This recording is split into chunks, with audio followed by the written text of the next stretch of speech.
Okay, good afternoon, everyone. Online short course series will commence in a moment. Okay. Good afternoon, Ibu Vera Samsi and Ibu Aisyah Hamidiah. Hello. Hello. Okay. Good afternoon. Good afternoon, Ibu Vera Samsi and Ibu Aisyah Hamidiah. Hi, Ibu Aisyah. Correct? Is that correct? Sorry if I pronounce it wrong. Yes. Okay. You call me Ai. Oh, Ibu Ai. Okay, Ibu Ai. That's much easier. Okay, so we better start. Okay, good afternoon, everyone. I happily welcome you to the second series of online short course series on qualitative research held by International Office of UNTIRTA. Last week, Dr. Catherine Doyle shared with us about research from the lenses of qualitative research paradigm. In the second sessions, we'll learn more about qualitative data collections. Without further ado, let's invite Ibu Dr. Aisyah Hamidiah to lead our session for today. Thank you very much, Ibu Dina. Bismillahirrahmanirrahim. Assalamualaikum warahmatullahi wabarakatuh. The Honorable Head of International Office, Bapak Dr. Udi Samanhudi, M.Pd. The distinguished speaker of the second short course, Ibu Vera Syamsi, Ph.D. Welcome, Ibu. The Honorable the Committee of second short course, the Honorable Lecturers of Sultan Ageng Tirta University, all participants, welcome to the second short talk held by International Office of Sultan Ageng Tirta and Sampoerna University. Well, today's topic is about qualitative data collection. As we know that in doing research, we deal with choosing the design of this research and how to collect the data. Not only that, we also deal with what data should be chosen to fit in the purpose of the research. For that, in this moment, we have Ibu Vera Syamsi, Ph.D. She is a qualitative researcher, the expert in qualitative researcher. She did many research and publication in this area. Allow me to read her CV. Her name is Vera Syamsi. She was born in Bandar Lampung on the 28th February 1970. She likes reading, traveling, and watching Real Madrid Club de Football, the fans of Real Madrid. And she gained her bachelor from English department of UNILA in 1992. Her master and doctoral degree are gained from Universitas Indonesia.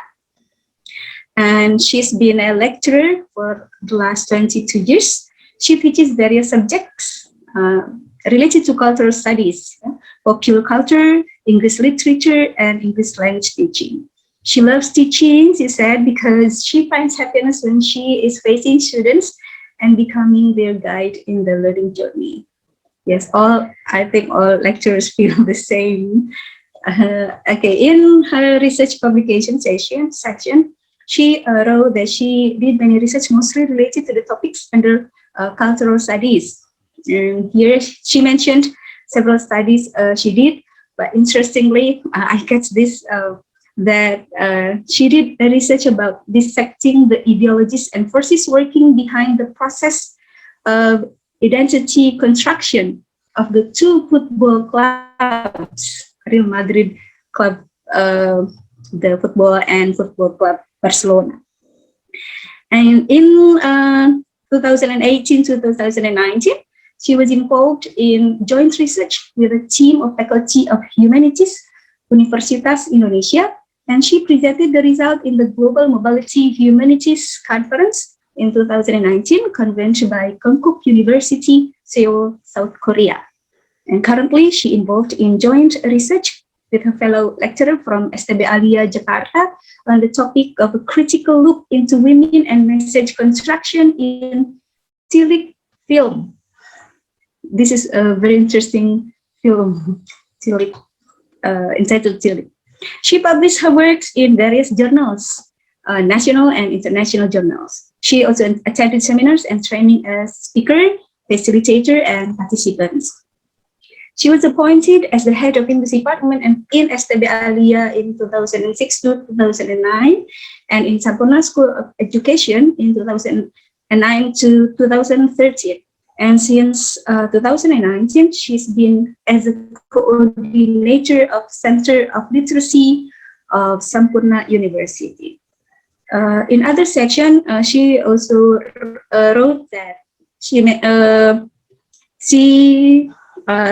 been a reviewer in some journals, as jury in English competition, as dosen teladan of favorite lecture, as MC and float rider. Also, she was also dancer.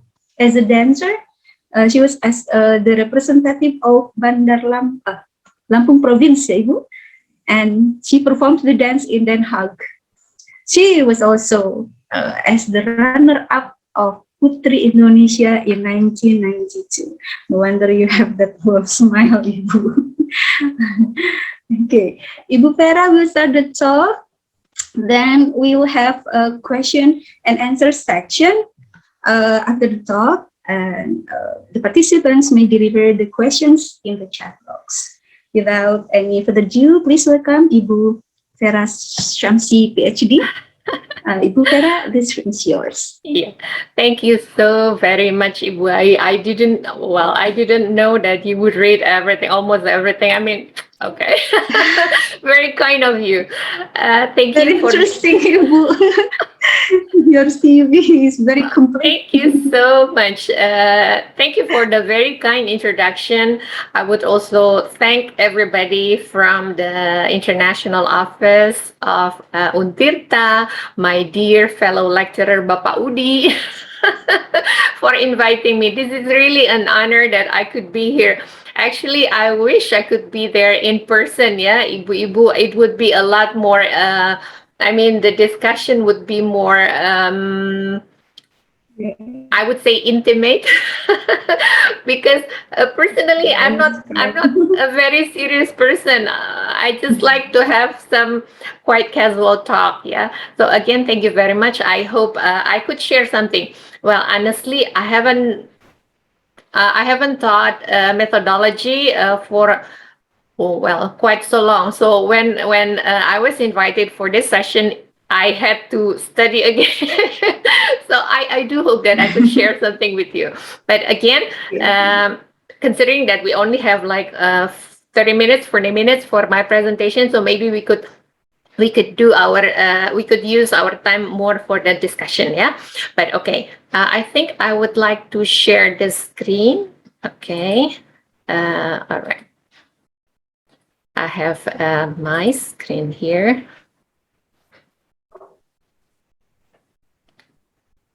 Okay. Oh, sorry. That's see. I should start from the beginning, of course. Oh, I'm quite nervous now. Okay. So today, I'm very happy if I could share something regarding the data collection under the research design, which is called qualitative research. Yeah, but a little now on my second slide, I thought I would not be introduced, so I just wanted to show you a little bit about me, my interest. Sorry if I bore you with this, but I really, really, really love watching this soccer team. If you are a fan of soccer or football, maybe you know about Real Madrid. But if you don't know, then I'm so sorry. I have to talk about this. I just like talking about this because they are my hobby. So as you can see, my favorite team is something called Real Madrid. This is the symbol, the icon, the logo. And in Spain, there are two biggest clubs, and the other one is the competitive, the rival of Real Madrid is this one, Barcelona. Yeah. So if if you just happen to be a fan of soccer, I'm sure you would know about it. I will talk about it a little bit more. Why I mention this now? Because I will have something else to talk about later. So I also love this series about Harry Potter. I grew up with many novels. I love reading. I just love reading, mostly because when I was in my when I was in my elementary school, my brother used to send me novels. So I was in Lampung. I grew up in Lampung, but my brother studied in Bandung. So every time it was holiday, my brother would go back home, bringing a lot of novels like Famous Five. But everything was in Bahasa Indonesia. Yeah, at that time I didn't speak English. So like Famous Five, Trio Detective, written by Alfred Hitchcock, and so many others. So I grew up with those novels. They gave me a lot of imagination. I grew up with those kind of stories that amaze me so much. And when I already grew up, I came across with Harry Potter, and again, it's very amazing. I just love that. Now, I consider my life to be lucky because 2 times in my study, I had an opportunity to conduct a research under the topic that is really close to my heart. So when I took my master's degree in UI, my research topic was about the Beatles.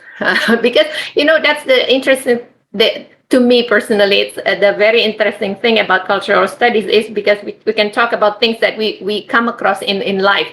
So things that really happen, instead of when we talk about literature, it will not only, but yeah, the corpus of the research are limited under the literary text. But whenever it is cultural studies, we talk about the culture, what really happens in the society around us. So in my master's degree, I studied about the Beatles, also a group that I really love. And when I took my dissertation, I could find a case, a competition between 2 nations. One is represented by Real Madrid as the Castilian or the Spanish nation, and the other one is the opposition, which is represented by Barcelona, which is the nation of Catalan, and until now they still have a conflict. So this is a very interesting and also intriguing, and to study this, I could not make any measurement. I could not make any statistical data. So I really have to see why, and then how. Because when I did this study, I had to see what is the reason behind this competition, what made them do what they did, and then who are the people behind it. And that's the beauty of qualitative research. Okay, so actually last week, yeah, I also happened to be here. I attended also the session with, no, I cannot remember. I'm so sorry, Dr. Sorry, Kevin Doyle. Okay, with Dr. Kevin Doyle. Okay, I also listened to that. But now, before I start my presentation, and also maybe something like a warming up activity, because this is like what, 2 o'clock, time for people to fall asleep. Yeah, Pak Udi, yeah. But I have my coffee ready with me. I hope everyone here also has your coffee. But let's do this.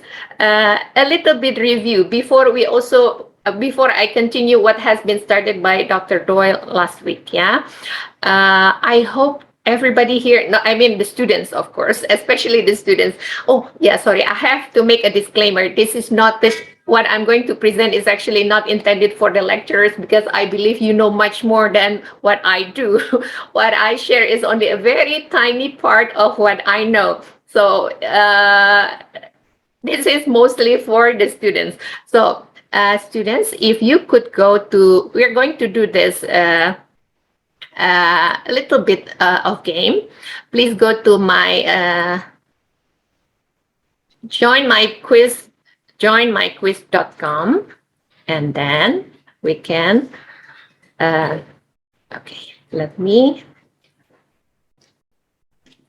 look at the okay.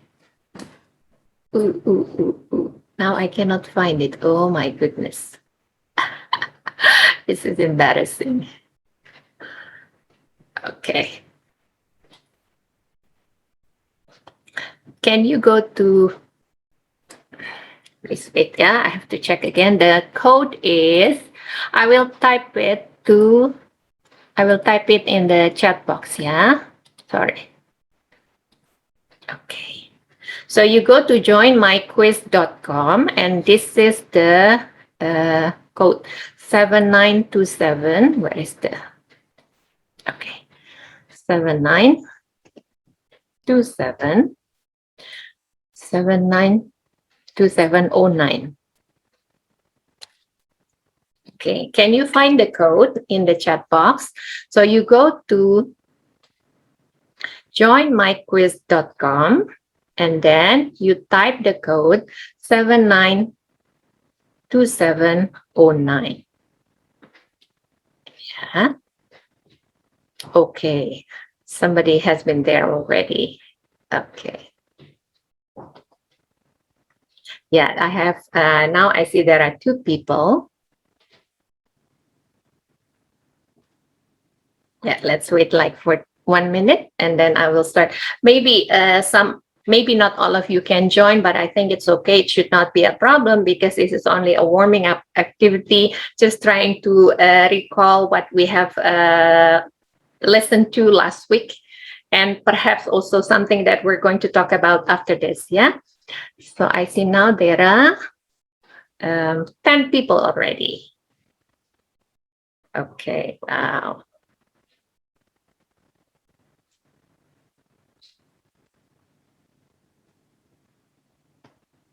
Okay, I think I'm going to start now. So for the others, maybe you can just catch up later, or it's okay if you just wait until we have done this. There are only 13 questions, yeah, and they're not supposed to be very difficult. I hope they're not going to be difficult. So I just started this.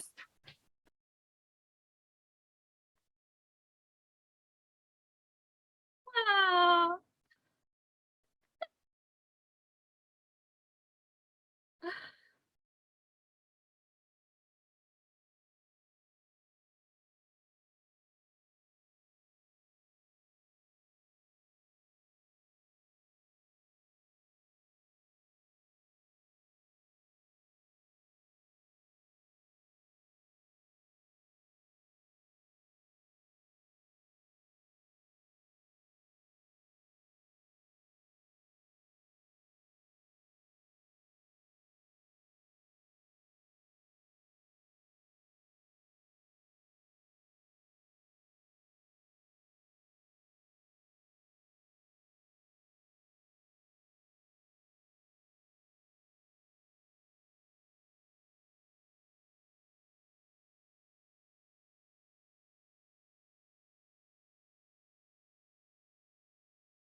Okay.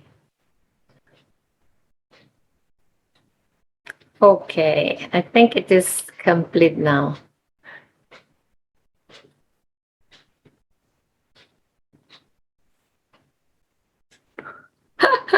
Okay, thank you very much. We have a lot of great participants of this game. There is one person with totally correct answer. Yay! Thank you for your participation. When there is no imagination. Okay. All right. So let me thank you for the participation. Again, this is only as a warming up activity, trying to make us remember what Dr. Doyle has mentioned last time. And now let's continue with our discussion today. Okay. Let me go back again to my slide. Okay.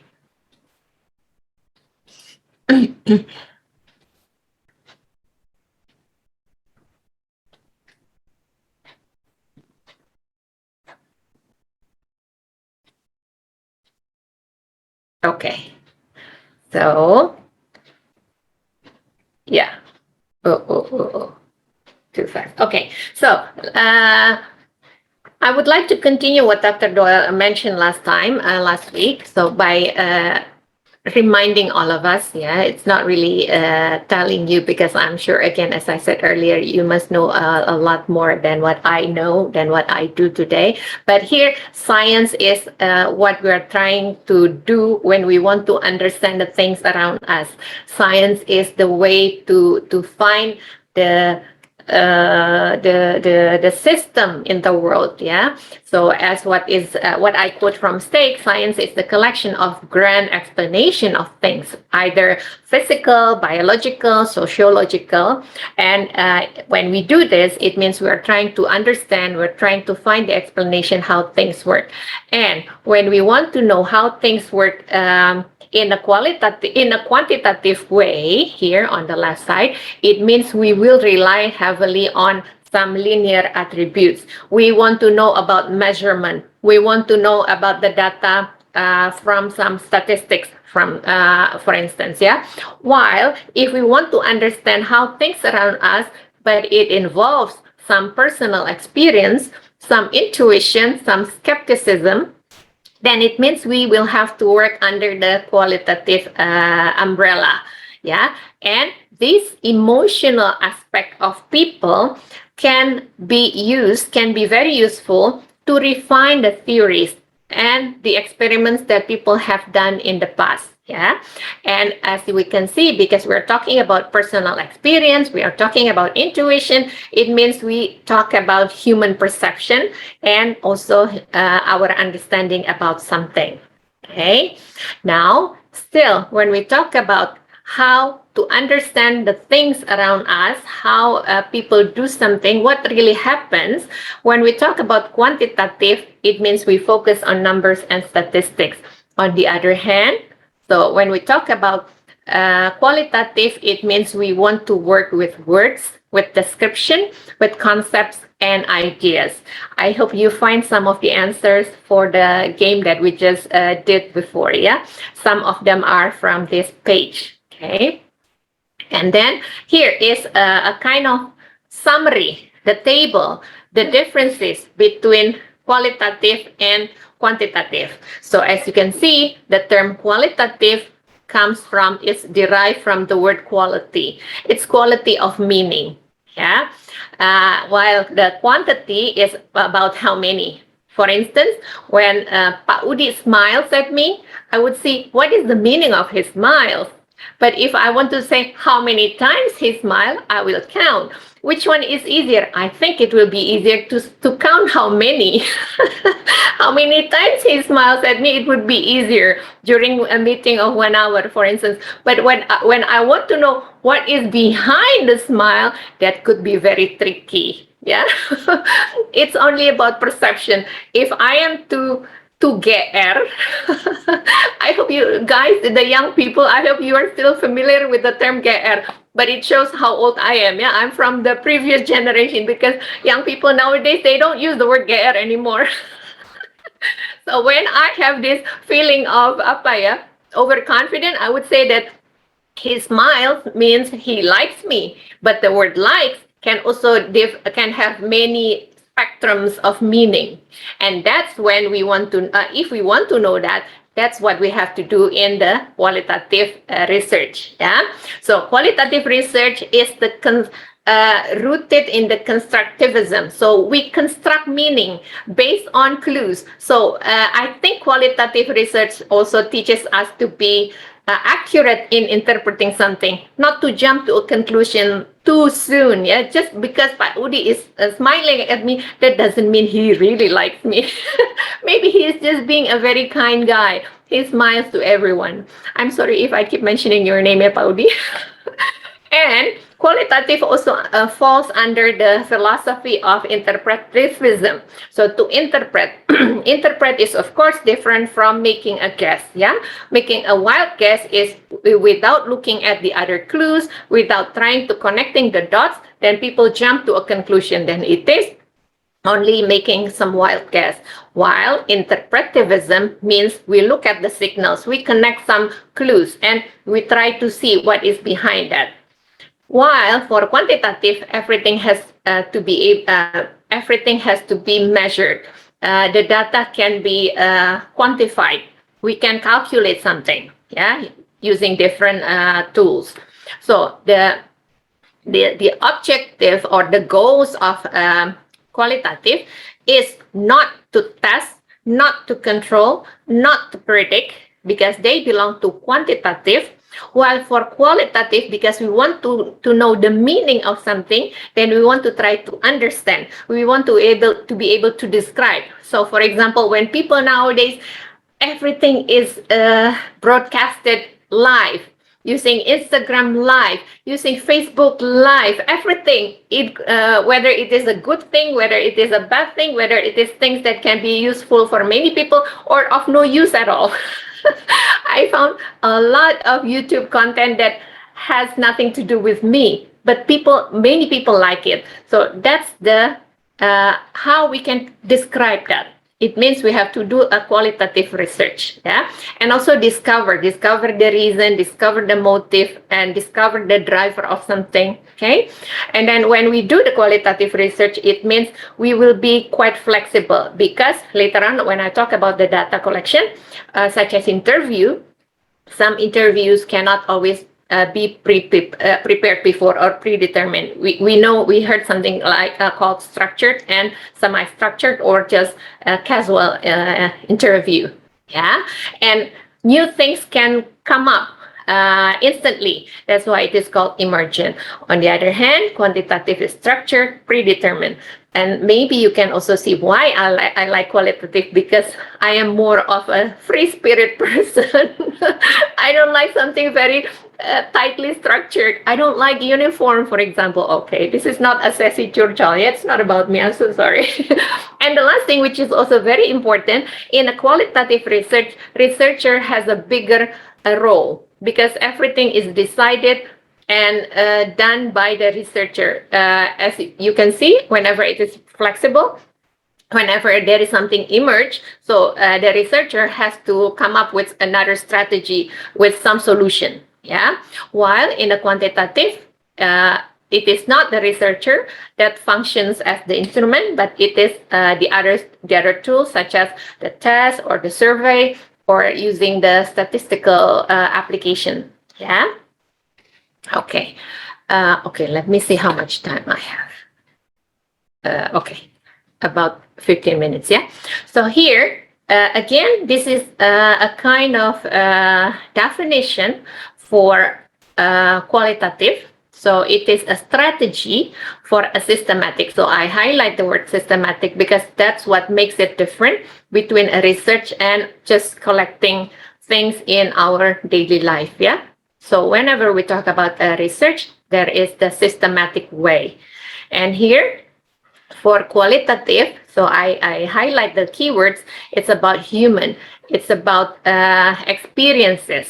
So trying to understand human beings' experiences, it is about, it has the humanistic characteristic. Yeah?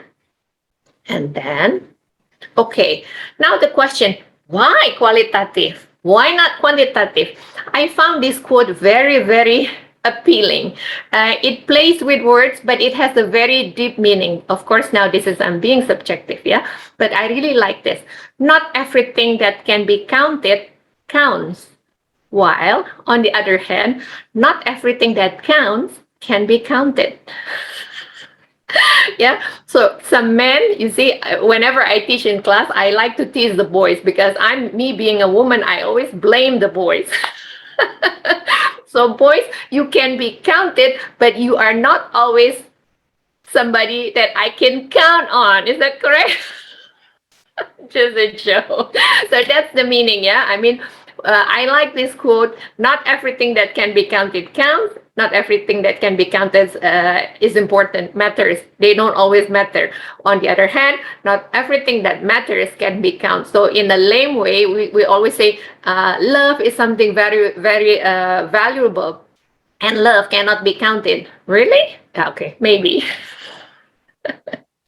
So that's why we do not only need quantitative, because not everything can be counted. Yeah. So again, this is the repetition of what I have shown before. So when we do a qualitative research, our goal is to understand. We want to understand a phenomenon. We want to be able to describe what is the motive. We want to discover why people do something. We want to discover the meaning. Yeah.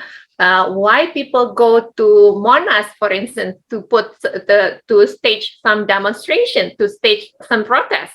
That's also under the qualitative research. And this is what I said earlier, so I'm not going to say it again. Okay, so in short, there are 3 big points that we can describe as goals of a qualitative research. When we want to interpret, remember, when somebody smiles, we want to know why the guy smiles, why the guy does not smile. And then we want to explore what are the things, what are the motives behind that. And we want to be able to describe something. And that's the reason, that's the objective when we do a qualitative research. Yeah.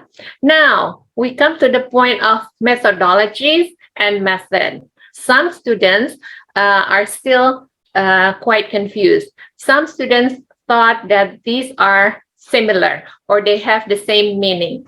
But let's look at this. Sorry, I have... Okay. Oh, GR is baper now. Yeah, sorry, me being an old generation. Okay. So, thank you, Budina. So we have methodologies. Okay, for students, in case, I'll give an example. I want to go to Surabaya. So that's my objective. Okay. So first we always start with the objective. Yeah. I want to go to Surabaya. Then I have to calculate, I have to plan my trip to Surabaya, considering what sources that I have, how much time that I have, and then do I have some company or not? Then I start to make the plan. And that's the methodology. Yeah, the big plan. After we have the objective. If we don't have the objective, then we cannot plan anything in research, but maybe also in life. I don't really plan my life. Okay, so methodologies is about how our inquiries should be planned. Yeah, first by recognizing, by knowing what are the problems. Are the problems worth investigating? I always tell students in my class that there are many things that we want to know in life, of course, but not all of them are worth for a research. Yeah, so we have to know, are the problems worth investigating? And then how can we make the statement for the problem? Okay. And then also, what kind of data that we need? How can we collect the data? And later on, after we have the data, how do we analyze it? So that methodology is, maybe I could say the word, the master plan, perhaps. Yeah.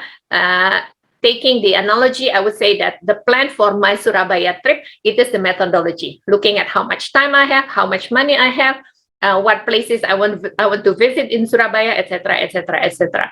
While the method, if I want to go to Surabaya by plane, If I want to go to Surabaya with a friend, those are the methods.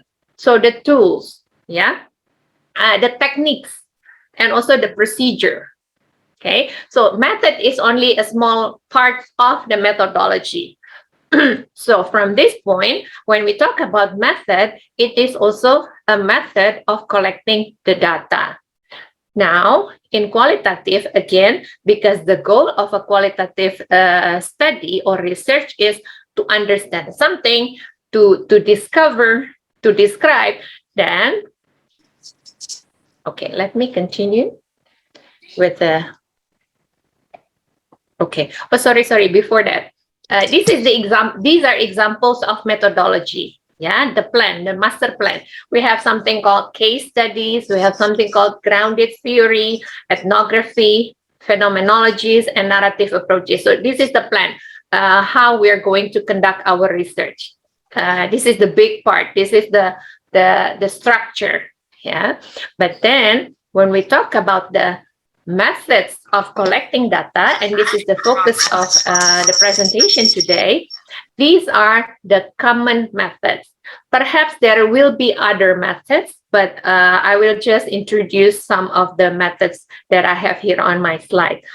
Again, because we want to understand, we want to know people's perception, then we need to conduct an interview. The interview can be done one-on-one. It can be done in a group, in a focus group discussion. And then we can also collect data from documents.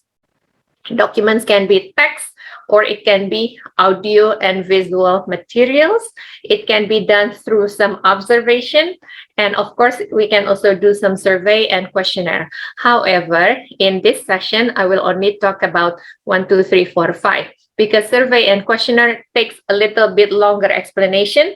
And I think I don't have time to cover that today, yeah? So I will focus on interview, FGD, documents, audio and visual materials, and also observation. I will talk about some advantages and disadvantages, okay? Okay, so these are the example of the types of data, and also the types and the example. Yeah, when we do interviewing and making a conversation, it means the type of data that we will collect is language. It can be the verbal language or body language, such as the smile, the frowning, the facial expression. And then the data is, for instance, if we want to know someone's explanation of his or her behavior or action. Yeah, and when we observe, it means we want to observe the gestures, or maybe social interaction, maybe action, maybe scenes, or the physical environment. Yeah, it means the data is about, for instance, amount of nature of coordination between two people. So you see, isn't it interesting to see to do a research on the relation or coordination between two people? Quantitative research cannot go into that, but with this we can be kepo, yeah. Okay, and the next, when we collect, it means we want to know the content of something. It can be documents. The documents can be printed materials or written text. It can be some graphs. It can be some arts or statues or artifacts. Yeah.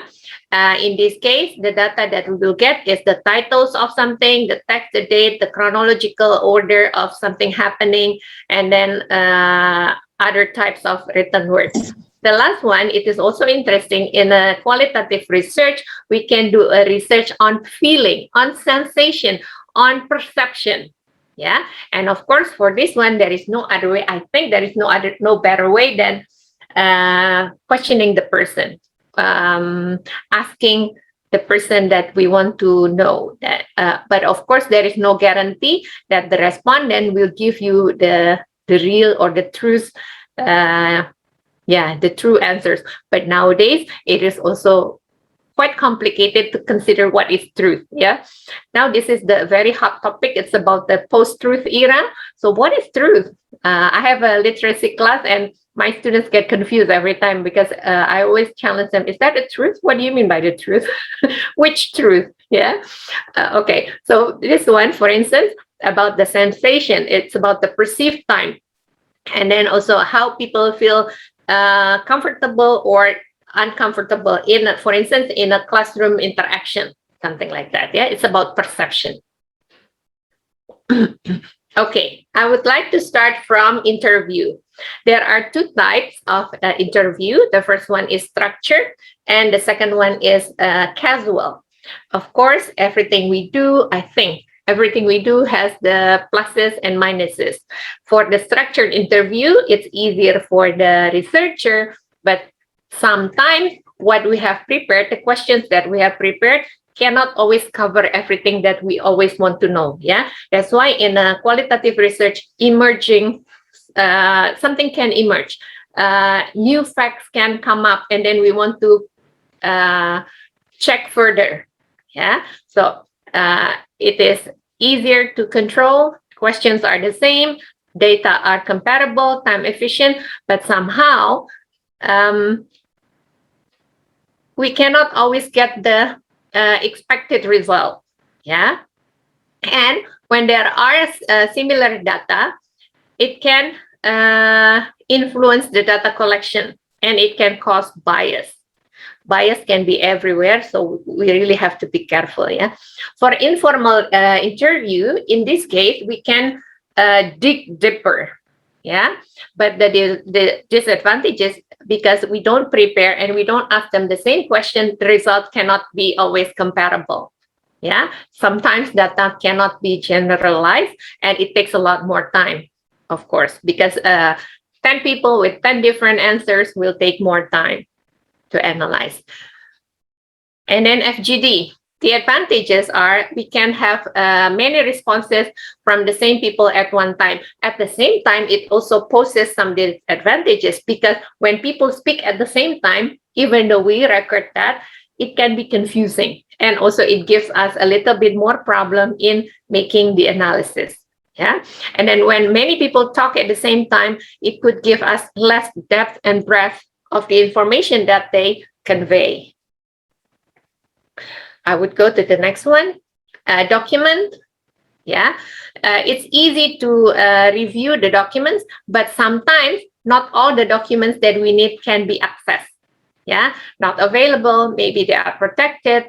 They are not for public. Okay, the materials can be incomplete, especially if the documents are quite old. And this is about art.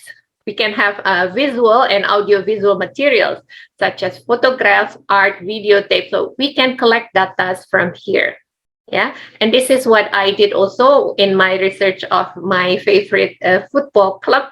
I collected photographs, videotapes, audio recording. I like that kind of research because it is, for me, it's quite motivating. Yeah, it's not only looking at written text, but looking at pictures, depending on the learning style. Yeah, but to me, audiovisual gives more motivation. It is also unobtrusive, but imagine if we want to observe a dancer, then maybe our presence there can disturb him or her, and it will change what he or she usually does. So everything can create problems also. Observation. We can record the information, but we also have here, it is useful for topics that the respondents are not comfortable discussing, because if we ask them, maybe they don't like talking about it, but if we just watch them, if we just be around them in the natural environment, then maybe we will get more data. Yeah, but again, not all data can be accessed. Some are quite confidential. And just like the previous data collection method, the researchers present can influence the respondent behavior. So maybe they will not act naturally as what they do, as what they would do when the researcher is not around. But however, from the various types of data collection, I would agree with Darlington and Scott that actually there are three main methods.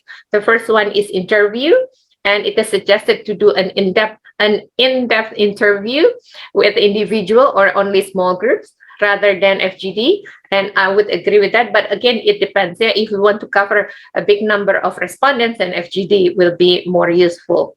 And the second one, it is observation, that it should be systematic. And the third one is analysis of data. Again, when I say data here, it should also include the audio-visual data, not only some written text. I'm about to go to the last part of my presentation. So again, which data that we want to collect, everything will be decided by this part that I write on my slide. Everything starts from the objective. If I want to go to Surabaya, it will be different. The preparation, the sources that I need will be different from if I want to go to Papua, for instance. So we need to make a decision first. After that, we can choose which data collection that we should do. There is no one bullet, silver bullet. There is no silver bullet that can answer all questions in the world. Everything, all the data collection can have pluses and minuses, and maybe we need to combine more than one data collection. Okay, so I think this is the end of my presentation. I think we have 15 to 20 minutes for question and answer. Yes, thank you, Ibu Vera. It was enlightening explanation, and I think it's very inspiring for me, especially. So I can take a sentence then. If we want to make our research fascinating, just go traveling and take the data and collect the data. Am I right, Ibu Vera? Oh, fully agree. Yes, traveling is a very good thing. So you did collect your data while you were doing the traveling, right? Yeah, many times. Yeah, Many times. And also from reading, I found.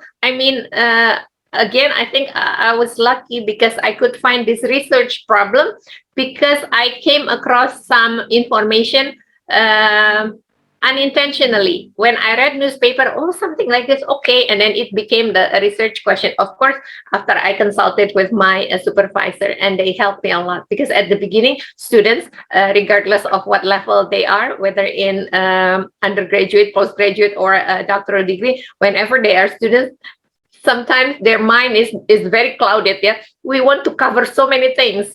I want to cover A, B, C to Z. They said, and then my supervisor said, no, you cannot cover A to Z. You have to make it very specific. But again, in my experience, many students found it very difficult to come up with the research objective. Many times they do not know what am I going to investigate, miss. Well, I don't know. You have to come up with something first. And so again, I agree, traveling gives me a lot of ideas, and reading. Reading is very important. Okay, not only traveling, but also reading. I'm sorry, it is azan here. There's azan here. Sorry.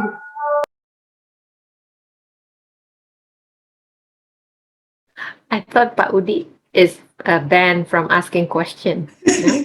Oh, okay. I forgot to mention. I'm acting as your students now, Bu. I forgot to make it as a regulation.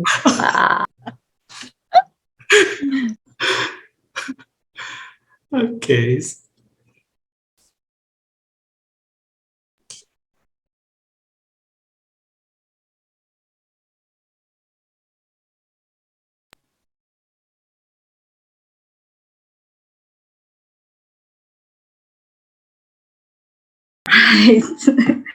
I'm sorry, Ibu Vera. There's a pause. Okay, we have question here. Yes, Pak. Probably Pak Udi's questions will be repetitive. Yeah, Ibu Vera. We have question from Mr. Maji Sorong. Okay, Excuse me, I have a question about instrument for interview. Can we have only one or two questions? The Okay. instrument. Okay, the Yeah. technical. Probably this one is Yeah. the technical. Okay, Ibu Esther. Yeah. Okay. Thank you for the question. I don't know how many questions, Ibu. It depends on, again, first we have to decide what is the objective of the research. Yeah. We need to set the research question first. And based on the research question, then we can decide how many questions. I think in an interview, usually we have more than two questions. But again, it depends on how deep we want to go in our investigation. So again, there is no specific limit about the number of questions, but we have to look at the scope of the research. Yeah. So again, the starting point is the research question. And from that point, we can see how far that we need to go. Yeah. I think that's it, Ibu Ai. Okay, Ibu Vera. I hope it answers your question, Ibu Esther. And next question is from Pak Saiful Imam. He asked which of the methodology as the most objective in conducting the research, especially for language fields. Okay. I would say that both methods, both methodologies are equally objective. They are equally accurate. They are equally valid. But then again, it depends on how we do that. We have to be rigorous. We have to be careful, and we need to have the strong plan. As I said earlier, methodologies is the plan. Yeah. So as long as we have the valid and accurate plan, both methodologies are good. And in fact, they can complement one another. There is something called mixed method. But of course, when we do mixed method, we need longer time because we have to take both ways. Yeah. So for language, again, it depends. If we want to know the interaction in the classroom, for example, how the quality of the interaction in the classroom, then if we want to know the quality, how the teacher delivers the materials and how the students respond to the instruction, and in that case, we want to do a qualitative research. But if we want to know after, for instance, after like half of the semester, and then we want to see how much has the student mastered the materials, then we can use quantitative research. So again, it depends. We cannot say that one method is more accurate than the others. We cannot say that one method is only appropriate for this type of for the field of study. So the reason we choose one methodology is not based on the field or the discipline, but again, what do we want to find out? What kind of answer that we want to get? Remember at the beginning, there is a slide saying that science is about understanding how things work. So what kind of answer that we want to find out at the end, it is the starting point. I think that's what I can respond. Right. But he continued asking about the perspective of quantitative research. This one, Ibu. This quantitative research and to the math or science subject because it used numbers and statistics. Is language not dealing with statistics, Ibu? For start investigating language, as I said earlier, if we want to know how much the students have mastered in terms of one particular topic, then we can give them questions in terms of tests. And when we administer tests, then it means we will also involve some calculation. We will see the grade. Maybe something that is quite familiar is the pre-test, post-test, something like that. And that involves statistics. So even though we teach language, even though it's about language. So we can count, yeah, Ibu. Yeah. I think I would just go directly to Tiara, yeah? Yes. Collect the data and analyze? No. Because in qualitative, we need to record all the data first. When we interview, it is impossible to directly analyze it. So we need to record it first. Maybe we need to use the voice recording. Maybe we need to use some video tape. But we need to collect them first. And also sometimes it is necessary for us to go back to the same respondent to go deeper. Maybe first interview is not enough, it's not complete, then we need to do it again. Okay. Yes, related to that, the number of the probably the participants, if we think that we, as you said, that it is not enough, so we can go back to take the data. Yes. Yeah. And also one thing that is very interesting about qualitative research is that we can conduct a research on one person only, so one respondent, because we want to go deep. Yeah. So Pak Udi, one is better than two Pak Udi. Having one is much better. Yeah. I mean, I know what you mean, Bu. no, we're talking about quality, Pak Udi. So, That's good advice. See, okay, for the students, qualitative is very again very useful if we want to go deeper. So our respondent can be only one person, but we can go deeper. A friend of mine conducted a research in terms of language acquisition. She followed a progress of a child. So the research took a very long time, like 2 years, because she really observed from a toddler and then until this kid could start speaking.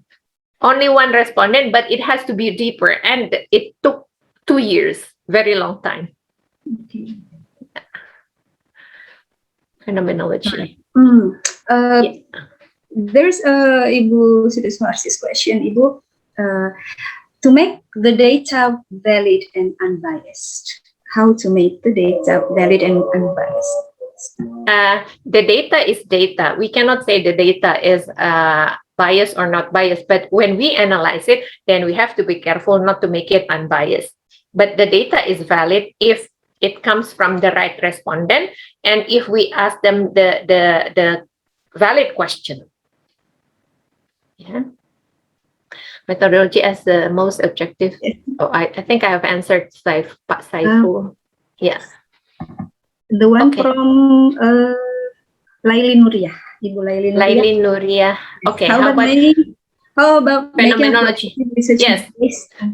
Yeah. Phenomenology study is a part of qualitative research. It is it is one of the big plan of conducting the research. Yes. How effective, how influenced from the storyteller? Yes, that's possible, Ibu Laili. Possible. Yes. But I cannot really describe it in details here. Yeah. But as I showed you in one of the slides, phenomenology is one of the plan that we can do. One of the methodology. Okay. So in collecting the data, we cannot only take from one instrument. Am I right, Ibu? So we have to confirm with other instrument. Sometimes it is possible to take only from one source. I mean, maybe using one instrument is like interview is an instrument, and then observation is an instrument. What else? Survey. So it depends. Sometimes one instrument is enough, but maybe most of the times maybe we need to add to get more support for the data that we want to be as accurate as possible, as valid as possible. Okay. If we need to get the data, so add the data by the technique, but if you think it is enough, just take only one. Yeah. So, for example, if we only want to get the data from interview, we ask the participant one by one, or we can do it in group. Both are possible, Both are possible. depending on if we have too many respondents. Maybe again, you see, as I said, if I want to go to Surabaya, I need to know how much sources that I have, how many sources. It means if I have very limited time, then maybe I cannot interview them one by one. Maybe if my respondents are quite a lot, many respondents, then maybe I need to conduct an FGD. But if I have a lot of time, just like my friend who conducted this research following the progress of a child, then she had a very long time. She followed the progress for 2 years. Then the same here for interview. If I have a lot of time, I can do one-on-one interview for as many as possible. But of course, we don't want to waste too much time. Yeah, time is very valuable. We cannot buy them. We cannot buy it back, even though we have a lot of money. If they are in the same group, and then would it be possible they will take others' answers? Yes, it is possible. That's why it is one of the disadvantages that also mentioned on the slide that I just showed. It can be that some respondents would be also intimidated. It is possible. So they would not say much, or they would just copy what the others say. So yes, it is possible. But so again, maybe possible after that, there can be some the next individual, perhaps, interview after that. That's possible. Why not? Thank you. Well, then still questions? I think no more questions. Bu Vera, you haven't answered my question. Oh, okay. Yes. Yes. The question is very Sorry for asking question. It's okay. And actually, the question, maybe it seems like the question is very trivial, but actually it's very useful, especially for students, because nowadays we cannot really jump to a conclusion. We cannot really come to a conclusion only by looking at one symptom. I would say symptom, because we really need to know, especially here again, going back to the era of post-truth, we cannot really decide something is the truth or not only by having the first look or the second look. We need to go deeper. Again, with the smile, quality of meaning. What is the meaning of the smile? For instance, a smile can mean a lot. So we want to know the quality. Does it really show what the person tries to deliver, or maybe it is only a camouflage? It is only a masquerade. Pak Udi, are you wearing masquerade? Pak Udi, how many masquerades, Pak Udi? No, I know Pak Udi is a genuine person. Oh, okay. I like that word of okay with the way you say it. Oh my goodness. So we can do the research on that, Ibu.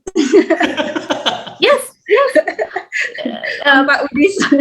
I would love, I don't know when, but I would love to share about topics for cultural studies. There can be unlimited. That can be unlimited. Things that we didn't think could be investigated, they could. It's very interesting. Like Pak Udi smile. What does it mean? Yes. To whom? When? Under what circumstance?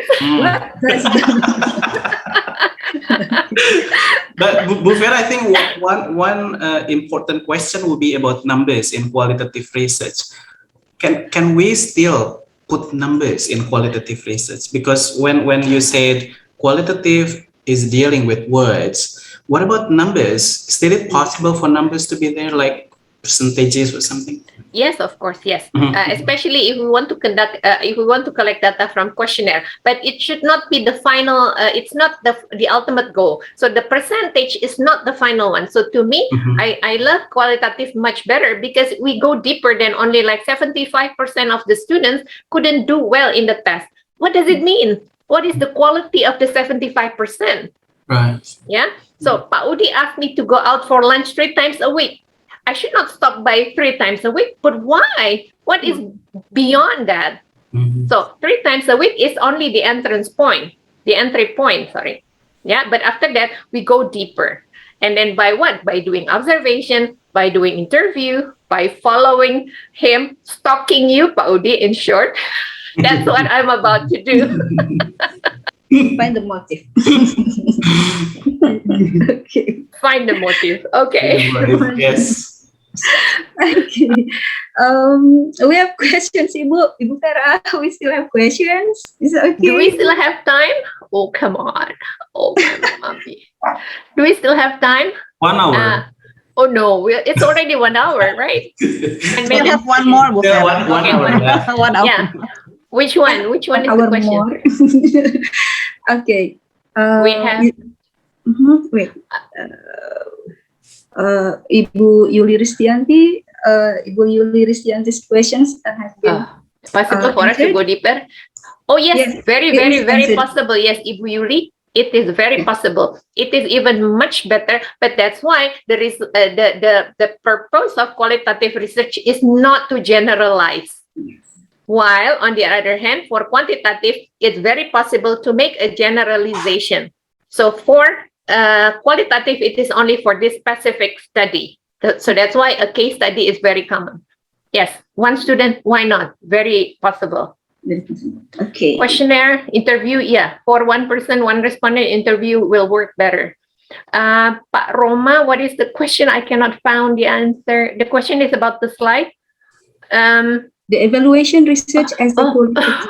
The relation about the evaluation. Yes, about the relation about evaluation research as qualitative. She wants I'm to, sorry, I don't really understand. I'm afraid I don't understand with the evaluation research. I'm sorry. What does it mean? Okay. Okay. Good to Ibu I'm Dina's so sorry. questions. The last question. Yes. Ibu Dina, I thought you're also banned together with. So there is a Is there any specific way of there is a formulating conspiracy research theory questions? here from this side. Yeah. Okay, I Pak think Ibu it's from Dina, her where is it? students, Ibu Ibu. Dina. Sorry. I think it's from her student. Is there Okay. any typical Typical way. of formulating research Question. questions in qualitative research? Yeah. Typically, if we want to know the motive, what is behind it? What is the motive? What is the ideology? Again, in cultural studies, everything starts from the ideology. So what moves people to do something? What makes people not want to do something? That's the typical way of research question for qualitative research. So not how many, not how often, but why, how and why. Most importantly, why. Yeah. So go beyond the text. Don't be deceived by a sweet smile. Yeah. Okay. Okay. To have one student, yes. To have one student, yes. Valid, Ibu Anis or Miss Anis, yes. Validity of the result does not depend on how many respondents that we have. Even if we have 1,000 students, that's not a guarantee that the research will be valid. So again, you see, numbers is not everything. Not everything that can be counted counts. All right. Okay, I think All right. that should Bu be. Dina. Okay. This is, I think the questions are answered, and thank you, Ibu Vera, for the answer. I think it's a very great explanation. We do understand, and we are inspired. Thank you very much. Very kind of you. Thank you. Especially Again. me. Thank you very much. Again, I'm very honored to be able to share with you. I know you know much more than I do. This is only a very small part that I can share, but hopefully we can learn from one another. And I would be happy if we could meet again in person next time. And I will really have these ground rules that some certain people are banned from asking questions. People like Ibu Dina, Ibu Aisyah, Pak Budi, no question, please. No, I'm just joking. Of course, I'm joking. So there will be regulation, Ibu. Or you will have to pay. Wani Piro, that's the first principle. Okay. Okay, thank you very much, Ibu Vera. Thank you very much. Thank you for inviting me. Paudi, thank you. Ibu Dina, Vera, thank you so much. Thank you. It's been a big pleasure. Thank you. All right. Thank you, Paudi, Bu Thank Dina, you, Bu Ayes. and all Thank you so participants much. to be active in our discussion. I think we still need time. Yeah, Paudi, Bu Vera, yeah, we still Yes, why not next time? Yes. Let's continue. We'll have more sessions with Bu Vera. No worries. Inshallah. Okay. Let's talk about cultural studies. Oh, It's a very interesting topic. That's great. I can also share in case anyone is interested, I can share you about my research on Real Madrid. Oh, great. Very interesting. The fan of Real Madrid. Okay. Thank you. Bye. Thank you very much, Ibu. Bye. Stay safe and healthy, everyone. Thank you very much for having discussion with us. Thank you. See you again in another program of International Office. Yeah. Hey, there is a Madridista, Pak Saiful Umar. Yeah. Yes. Madrid.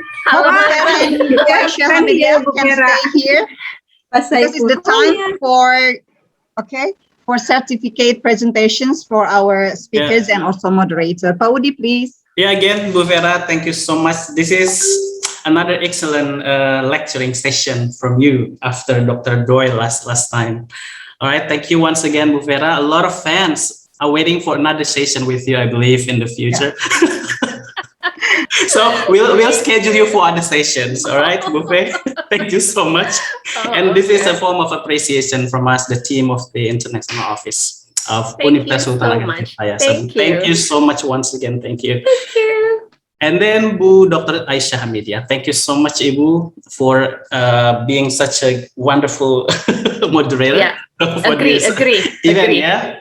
Yes, Bu Vera agrees. Everyone agrees. Thank you so much. Thank you. Thank you. Yeah.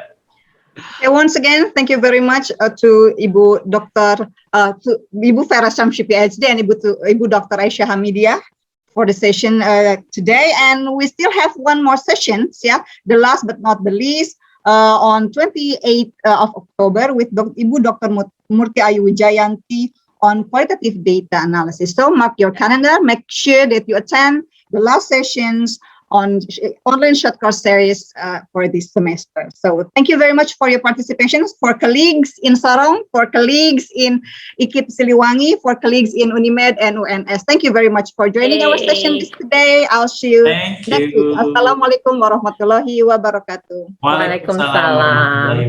Warahmatullahi. Bye. Only one, Pak Udi, only one. Quality, not quantity. Okay. Not poly, yeah? All right. Okay, we'll do. Bye. Okay, thank you, Buffet. Thank you, everybody. Thank you so much.